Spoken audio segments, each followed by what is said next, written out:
All right, thank you, Jess. Thanks, Casey. So yeah, it's great to be back here. It's a picture of our family. It's Stacy, Nate. Nate's in college now. He started at GC2 as a baby. He was born through GC2, and now he's in college. And then Naomi's here. Naomi's a freshman. She wanted to be up here with me. So yeah, it's great to be back. So this will be our 20th year with the Navigators. So thank you for all the support. And yeah, we definitely wouldn't be where we are without y'all. So thank you for all the support and prayers. So I'm just going to give a little mission report, and then Pastor Jason asked me to give a little sermon, so I'm just going to share a little bit with y'all. So the vision for 2026, just like Pokemon, catch all the Pokemon, it's their 30th year, but for Navigators, it's our 20th year. It's a very simple vision. Each man and woman is able to share the gospel where they live, work, and play. Like Casey said, we've been doing that for 20 years, but also, too, we're coaching young people to do that. And then secondly is each man or woman is able to make disciples, right? Jesus talks about going to make disciples, right? You don't need a specific title, and that's what we pray. Normal, ordinary people in all walks of life can invest in other people that are lost to saved and then send them out. So next is a picture of me, Stacy, Thomas, and Gabby. So I actually met Thomas at GC2 when we were at Forest Ranch, maybe about 11, 12 years ago. And he came on a Sunday. His cousin played for the Chargers, and he said the Rock Church was canceled that day. And he found GC2 on the internet. So he came in, and when he walked out, I walked out with him. And I just asked him, hey, what were you doing at church today? And chatted with him. And then that's how I just started discipling him. It's been 11 years now. So now he's on staff with 20s, him and Gabby. And I don't know if you know, but Stacy retired from teaching this last year. So Stacy also joined Navigators. And she's been working with Navigators before, but now she's helping with a lot of women, helping with the ministry and stuff. So actually, this is Stacy in action last Thursday. So she's preaching at UCSD with the women and stuff. So she's been a great help with the 20s and the collegiate this year. So great job, Stacy. This is our 20s group, but we don't gather every week. Our goal is not to gather every single person in a room. We call it we gather to scatter. So this is actually at Josiah's house over Christmas break. So when people come, we just share stories. We call it the 3 E's. We encourage them, we empower them, we equip them. So everyone's able to share stories in all their different walks of life, how God's moving their life, and how they can make disciples. And then this is our 20s group. We meet every Tuesday, 8 p.m. at One Paseo in Del Mar. So usually what happens with the 20s is they just lead the Bible studies. I'm just there to coach them and let them get some practice, let them get, not necessarily like some reps in for basketball, but basically like just helping them, coach them how to lead a Bible study. So they're in the real world, they're able to do that. If they're teaching or a doctor, engineer, they're able to start their Bible studies. And actually, you guys know Ron Torres, right? So Ron Torres, I remember in the pandemic, he was like really scared to lead a Bible study. And he said, hey, Tim, can you come to my work and lead a Bible study? And I said, no, I'm not going to Kaiser. I don't work for Kaiser. I don't want to go. I don't want to lead Bible study, but you could do it. And I could coach you through it. And he's like, no, you just lead it. He was like so scared. He's like acting like a baby, like he was like so scared, I was a 40-year-old man, so scared, And I said, no, Ron, you could do it. And then over time, over years, as I coached them, now Ron's telling people, hey, you could lead a Bible study. Don't be scared. I'm like, dude, don't you remember when you were scared, Ron? So that's kind of like how we do with the 20s, It's like, hey, you could do it, It's not just going to be me leading. This is the UCSD seniors group. It's a great group. I think we're the only actually partnership in the nation that partners with the seniors. For some reason, most collegiate and 20s kind of like, they work together, but not as closely. But since me and Stacy started UCSD, we have a good partnership with them. So we work with the seniors every 2 weeks and then transitioning them into after college. So we meet there every Tuesday at every other Tuesday. And then actually Emily's group is on the right side, for you guys on the right side, and that's at San Marcos. So now me and Stacy and Thomas, every year we train all the college campuses now. So SDSU, San Marcos, and UCSD. So every year we train them about twice per year, each campus, and we just give them this what we needed when we were in college: care, love, and then vision. It's a really great time when we meet with them. And then I think you guys heard the story about Skip before. It was last year, I think last summer. Stacy wanted to go to the furniture store, and I said, I really don't want to go. But she said, just call me. I don't want to go by myself. I said, okay, fine. So I go in, and then I sit down, and I start watching NBA basketball highlights, And then this guy walks up to me, and he says, hey, how you doing? Do you want to buy anything? I said, no, I don't want to buy anything. I'm not here. I'm just here with Stacy, But he starts talking about all these things about life, and I was like, this is not a normal conversation in the furniture store, So I said, hey, man, I would love to meet up with you afterwards, I'm kind of busy next couple weeks. And I took him to get some boba, and we just talked about life, talked about God, and I was like, this conversation is moving really fast. And then I invited him to the Bible study, the 20s group. And he started coming. And the first week, I think he just started dropping like some, nothing crazy, just some curse words, nothing crazy. I don't mind that, And thank God the Christians in my group weren't weird Christians, because they weren't like, oh my gosh, why are you cursing, It was like, they were normal Christians, And, so Skip, like, and I think he did a little bit of vaping. I was like, dude, this is crazy. But I didn't think anything of it, right? And as he started experiencing God's love, God moved in his heart.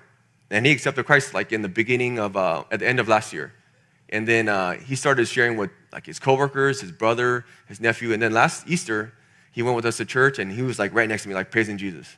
And I was like, now I'm still meeting with him every other week. And that's kind of like what we embody, what we think about for the vision. It's like starting with someone that's lost, and when they accept Christ, it's kind of like a young baby. He's in his 30s, but he's kind of like a young baby in Christ.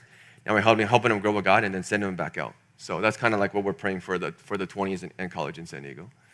All right, also too, me and Stacey have been doing a lot of marriage counseling. So a lot of young people have a lot of questions about like, hey, what is the purpose of a marriage? Should I get married? So when people start dating, a lot of them ask me and say, oh, can you help us? And it's like, sure, we would love to. We've been married 21 years, and we're not a perfect couple, but we put Christ in the center. So Jada and Zane asked us to help them with their marriage, wedding counseling and marriage counseling. So they got married a couple weeks ago at Del Mar, where me and Stacey got married 21 years ago.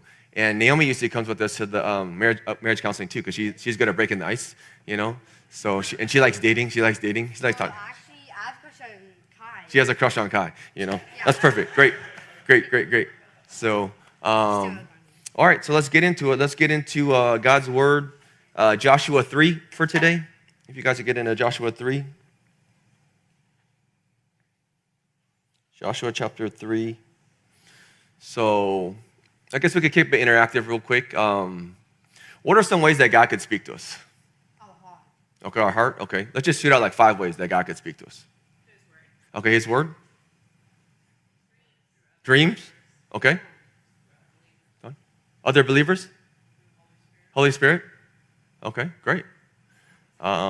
Creation, circumstance, when just leading worship, right? There's a lot of ways that God could speak to us, right? And in Hebrews, it talks about, in the past, he spoke to us through the prophets, but now he can speak to us through Jesus and all these different methods, right? But a lot of times me and Stacey always talk about, how would you know if the $100 bill is a real $100 bill? Well, the easiest way is just to touch a real one. That's what you do 50 years ago, just touch a real one. Now at Target, they have the little scanner they go through, they have a little marker. But back in the day, you just touch a real one, and you would know what a fake one is. So kind of like as God was guiding his people through the Old Testament, New Testament, he would lead in different ways. And as we get older, we need to know like, hey, is this from God or is this not from God? So as I preach on Joshua 3, it's like basically, how does God guide us? And are we willing to take this step of faith? So, all right, Joshua 3, take a minute just to read that on your own. I'll give you about 3 minutes to read it on your own. Joshua 3, and then we'll get into it. I'll give you about three minutes.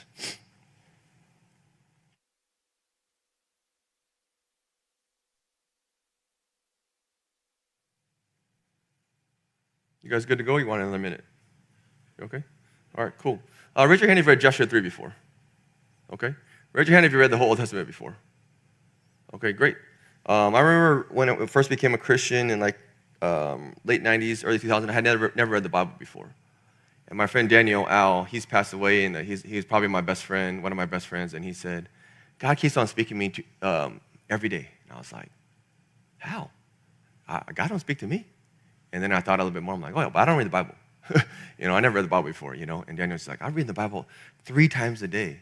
I was like, that's like eating broccoli 3 times a day. That's hard, Like, how would you do that?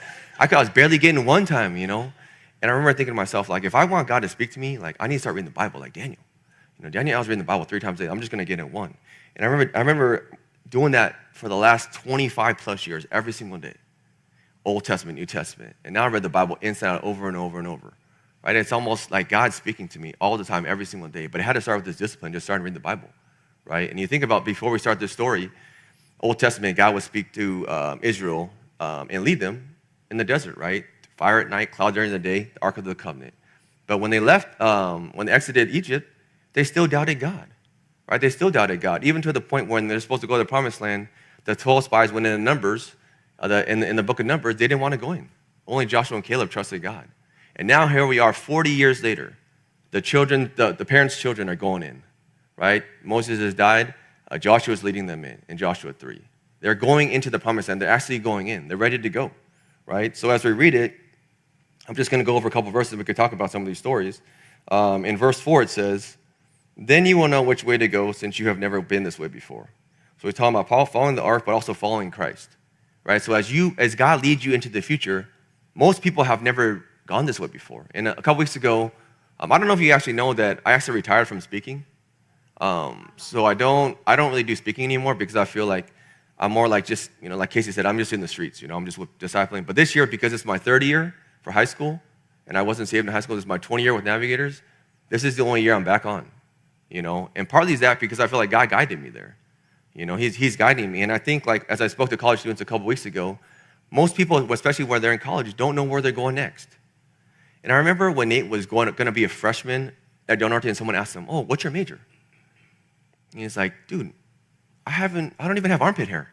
I'm not even in high school. How do I know my major?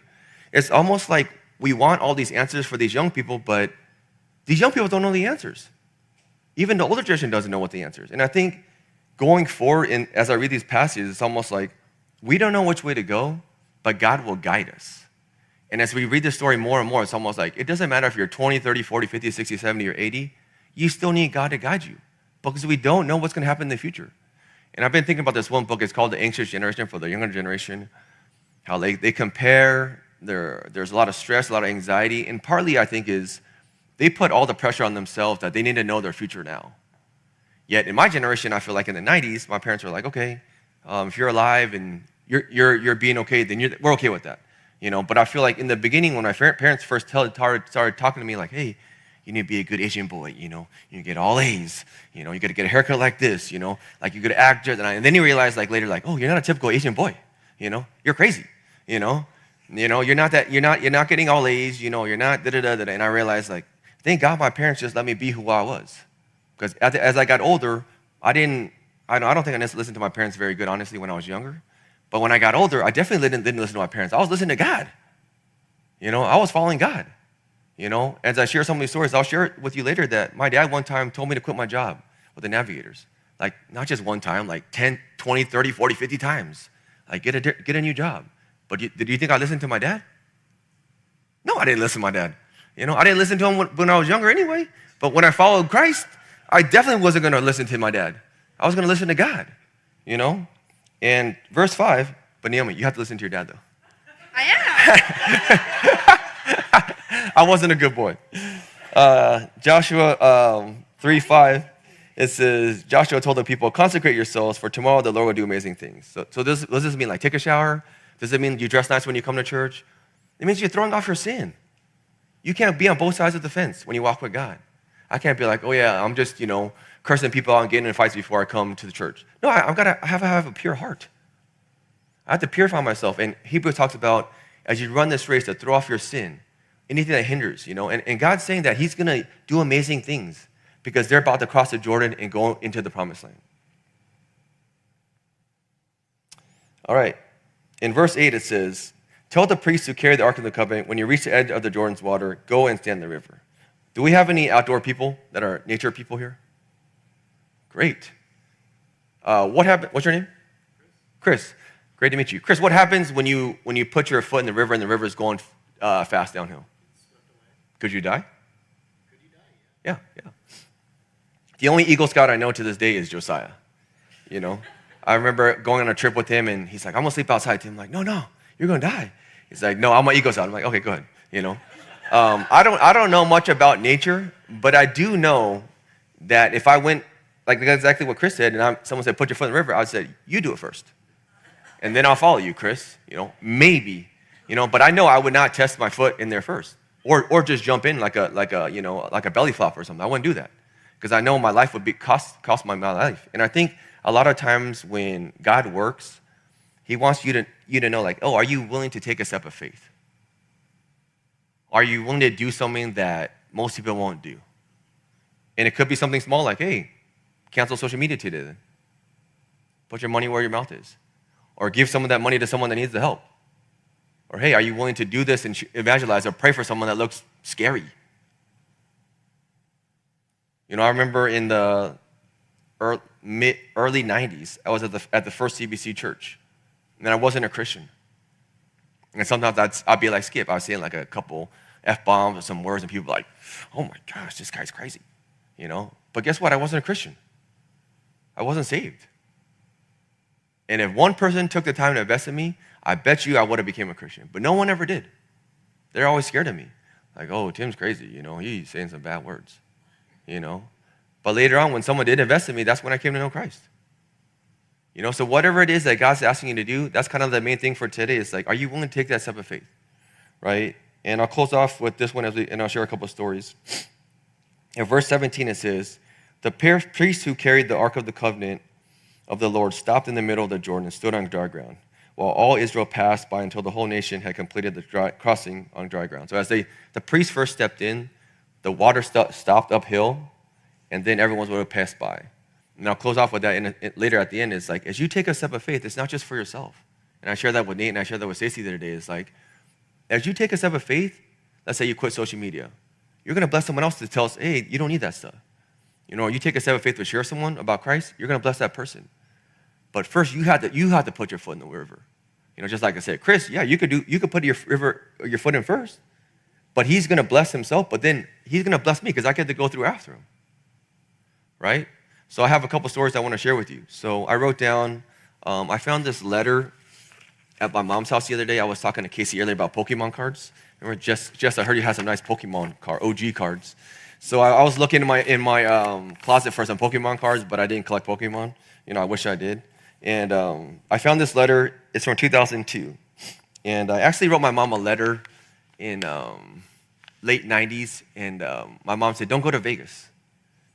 But I already had in my mind. I already planned to go to Vegas with my friends. I was like, I'm going to go anyway. So I wrote my mom a letter, and I said, Mom, sorry, I'm on my way to Vegas. But I'll see you when I get back. I'm going to be a better son. But I wasn't. I wasn't a Christian. I was still a bad son. But this letter is different. This letter is different because I was a Christian at this time. And it's in 2002. It says, where do I start? I've been working at this bank as a teller since I graduated from Cal State San Marcos in December of 2002. Working 40 hours a week has made me think about what I want to do with my life. I want to do something that I love. If I don't do it now, I might lose a chance to do it later in my life. One thing I know is I love to help people, especially college students. I love to share Christ's love with others. I love to give my life to help other people, even people that I've just met. And I thought about that letter. I was like, did I write that letter? That sounded like I copied, paste, or did AI, but AI wasn't in 2002, But then I realized because I was a Christian, my heart had changed. I was a good boy now because of Christ. And someone mentioned how God could speak to you in dreams, so I'm just going to go back 20 years. I was at San Diego State. I started there in 1996. And in like 99, I didn't have the best grades, and you needed a 3.0 to do business. I had a 2.7. So I was like, I was a Christian at the time. God, what do I do next? Like, I don't want to stay at SHU for another, 4 or 5 years. I need to finish college and do my next thing. And God gave me a dream. He gave me a dream about Cal State San Marcos. And I was like, San Marcos? There's a school there? I never heard of it. Next year I transferred, I got in. And then as I started taking these steps of faith, putting my foot in the water, I realized that just like Daniel, Al used to tell me, as you read the Bible, God will speak to you. And me and Stacey were friends for a while. I don't know if y'all know this story. My parents were divorced, so I didn't really have a desire to get married. But as I got older, I was like, yeah, I have a desire to get married. I actually know who I want to be with. And I think I want to maybe pursue Stacey, but I'm scared. I'm screwed up like 100% of the stuff I've done my whole life, But I think I want to make this work. So God spoke to me through the Bible. He said, he who finds a wife finds what's good and receives favor from the Lord. So I was like, all right, I'm going to ask Stacey to marry me next time I see her, just as friends. So I wake up one morning and I'm like, I'm going to ask Stacey to marry me. And then I wake up and I'm like, no, I'm scared. I'm not going to do it today.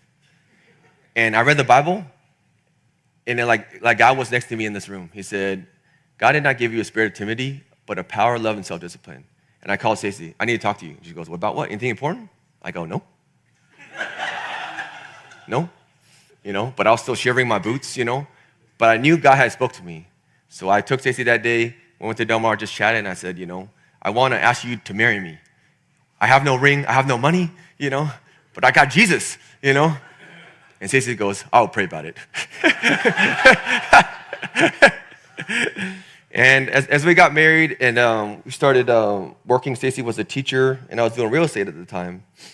And I had already did that 1 year at San Jose State. And I remember thinking to myself, like, this has got to be the best job in the whole world. Playing basketball, I think I played basketball like 8 hours a day. And Casey would love this job. It's like playing basketball 8 hours a day and doing like 25 Bible studies a week. This has got to be the best job. But my monthly income was $300 a month. Peanut butter and jelly every day, corn dogs, all that gross stuff, unhealthy, $300 a month, living in my friend's house on the floor for free. It's like, is this a life? How are we going to make a living like this if it's me, Stacy, and Nate being a missionary? So I asked my mom and my dad. My mom said, don't do it. Asked my dad, he already said, I will disown you again. He already disowned me last time I did missions work. You can't disown me. How many times can you disown me? I said, I'm definitely not listening to my dad, But I even started asking people, even Christians, and everyone said, Tim, do not do this. It's not smart. It's not a good idea. Nate is going to be born. You know how much you made on EdgeCore? You're making $10,000 American dollars a month doing real estate. $10,000 American dollars. Do you want your son to live in poverty? I even heard some crazy stuff. Do you want Stacey to divorce you? I'm like, dude, this is some crazy advice. I'm going to go back to God. And God gave me a verse from the Bible, Hebrews 10:38. It said, the righteous live by faith. I said, God, I think you're calling me to do full-time missions, but I'm scared for my life. I don't like fundraising, and I don't know how this fundraising will work to support a family in San Diego, especially if Nate's going to be born, but I trust you. I'm going to put my foot in the river.